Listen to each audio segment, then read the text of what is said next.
welcome to my channel. If you're new to my channel, this channel's basically about anything I really want to talk about. I have no set topics, but predominantly health, predominantly nutrition, a bit of travel, and at the moment a little bit of COVID lockdown. Just had day 4 of COVID lockdown, 100% lockdown, not even allowed to leave the house, but I have seen people walking around and getting out and about a little bit, so not sure. But I'm not in my own country, so I stick with the rules. I stick with the rules. I'm not in my own country. I'm not going to get carted away somewhere and not be able to explain myself because I cannot speak Vietnamese. I cannot speak.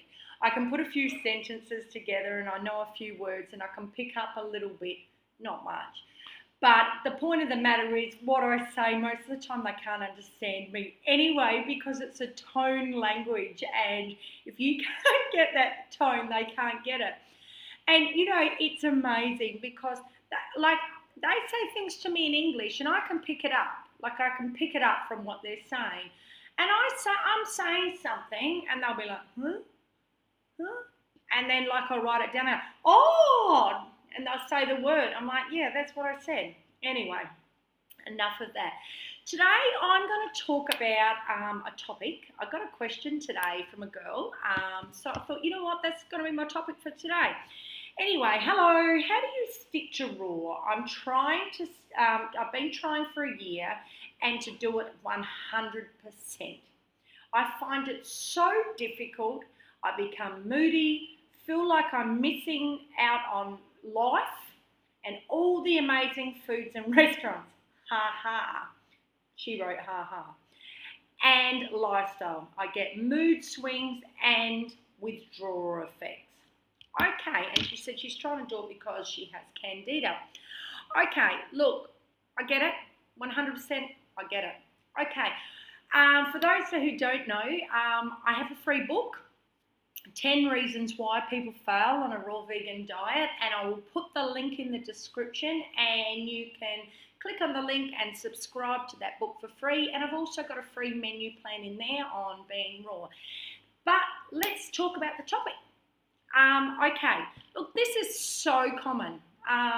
Sticking to, first of all, 100% raw is really a hard thing for a lot of people. And to be honest with you, most people do not change to 100% raw overnight. It is a huge change. It's a huge transition. So this is why I tell people you do not have to have an all or nothing approach. And unfortunately, human mentality is we want to have that all or nothing approach. So we think I have to be 100%. And then we go the opposite direction when we're not 100% because we have that missing out mentality. As she was talking about, she feels she's missing out on life. She can't go to restaurants. She can't eat what she likes. So she's got that missing out mentality as well.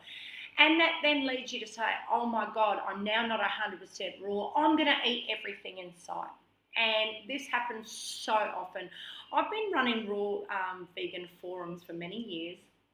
And I've become friends with a lot of the people who come into the forums, and I watch them try to become raw, and then I see on their own page, then they've gone off the rails and they're eating everything, and then they come back.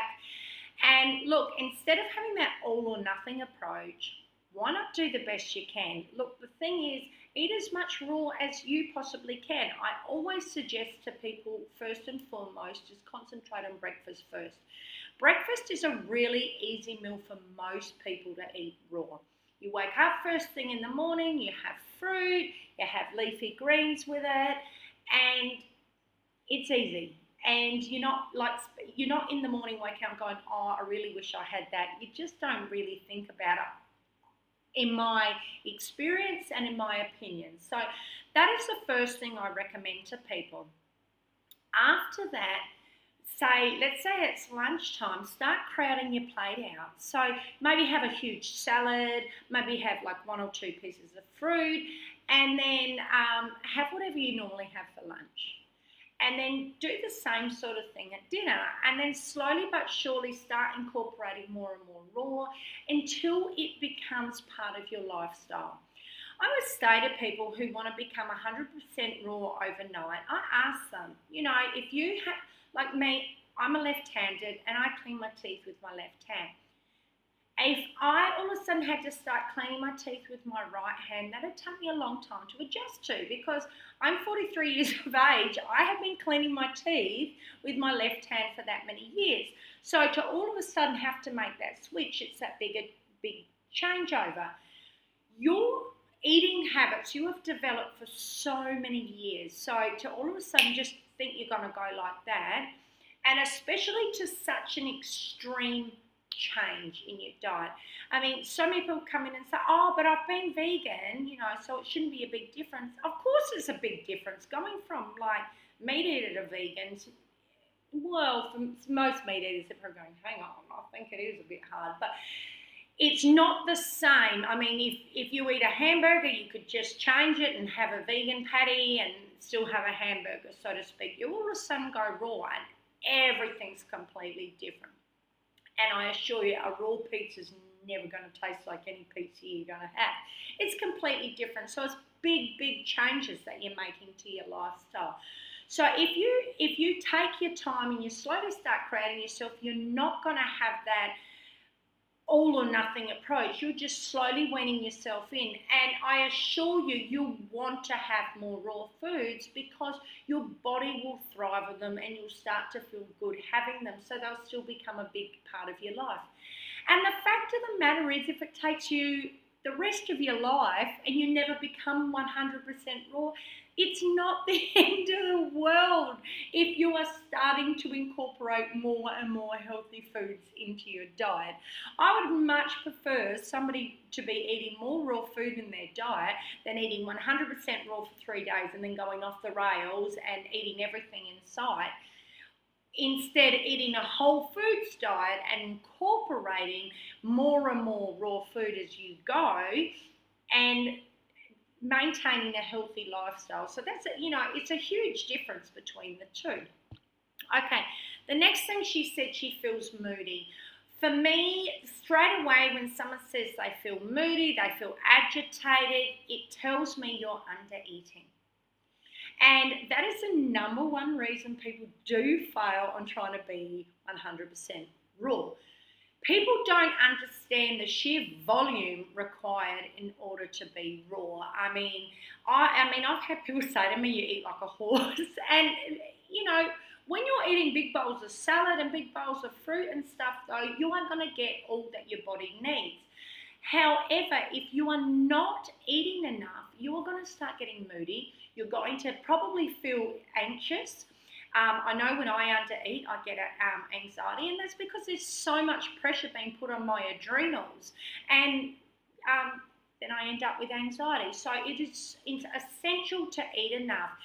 People go and get themselves like the small bowl that they usually eat their regular cereal in, and they fill that with some berries. I see people, I ate all raw today, but by the next day they're off the track because for breakfast they just had a bowl of berries, which are really low in calories. I mean, you really need to be bulking up on your calorie-dense fruit like mangoes, dates, bananas, and things like that, and looking to have between 600 and even 1,000 calories, depending on how active you are, calories for breakfast to really fill you up and fuel you and get you started for the day. So you've got enough energy and you're not having those mood swings. And obviously for lunch and dinner the same, ensuring that you eat enough. Generally you'll have a lower calorie meal for dinner, but you may have a pre-dinner of fruit just to ensure that you have that satiation before you eat dinner and you're not craving sweets and whatever afterwards. So, yeah, straight away, under eating. Now, what else did she say in there? Just mind me while I have a look at the message. And the withdrawal effects. Look, you may have withdrawal effects when you first come into eating raw, especially if you've been addicted to caffeine, cheese, if you're a non-vegan. cheese, dairy, even meat, you are going to have withdrawal symptoms. The first thing I would recommend is to make sure that you have plenty of leafy greens, having green smoothies, having a green juice, having big salads, having leafy greens with your fruit. The more greens that you're incorporating into your diet, the less likely you are to have cravings. I call them the craving busters, as well as tomatoes, celery, cucumbers, those kind of foods. If you're incorporating them alongside your fruit, will keep you far more satiated and not leave you craving other foods. The other reason that we have withdrawals or cravings is that we can have psychological cravings. I mean, our brain is like this big computer. So let's say you're stressed or you're upset or something like that, and food has always been your comfort for when you have these kind of feelings. Your brain will go and take you into a place where you felt comforted, and perhaps it was you were eating a lasagna, or perhaps you were with your family and having a nice time and you were eating pizza together or something like that, and then your brain is saying you need pizza, you want pizza, but really you're not having physical craving. Your brain is just telling you want that because you're stressed or overwhelmed or something, and it's recognizing, oh, that made me feel good when you had that. That was a good moment in our time. Other things can make you crave food: smells, advertisements, going out with friends, being in restaurants, and let's say everybody's gone, oh wow, I'm going to have this. Look, they got this new on the menu or something like this. It's natural that you might think, oh, I want that too, or I'd like that pasta dish, or whatever it is that they're having. I say pasta because that's probably something that I would think about. And instead of doing that, you need to sort of make sure before you go out for your meal or whatever, make sure that you've had a smoothie or something like that, so your brain's not actually going to think, oh, I want that. Because the reason you'll start to think that you want that is because you're hungry anyway, and your brain will naturally go for calorie-dense food that is going to fill your body, because your brain is just saying it needs fuel. It doesn't understand the whole process of which fuel is going to make you feel better and which fuel is going to make you feel worse. So if you have a smoothie or something like that before you go out for dinner, plan what you're going to have before you go out. For example, most restaurants these days, you can go online and see the menu. You can say, oh wow, they've got a big salad, I can organise this. Or if they've got like 4 or 5 different salads, you might be able to say, hey, instead of putting that in there, can you put that in there for me? Bring your own dressing along. If you feel you're going to have that missing out mentality, perhaps in your dehydrator or something like that, make a couple of little raw balls, meatballs. They're not meatballs, raw plant balls. I don't care, no, whatever you want to call them. Have them, package them up and put them on with your salad, so you feel like you're having that meal, so to speak, and you're not feeling left out. These are just some of my tips. If you actually download my book, which I mentioned before, I've got 10 reasons in there why people fail and some solutions there to help you. And as I mentioned, I've also got a 7-day free menu plan. Thank you so much for joining me. If you like this video, give it a thumbs up. Leave a comment below. Subscribe to my channel, so important. And most importantly, I'm going to say it. I don't know why I stopped myself from saying it, because I haven't felt like I'm living free. But my beautiful, beautiful friend actually said to me, she said, Jade, breathe. She said, why does the bird sing although it's oppressed? And it's because, it finds peace.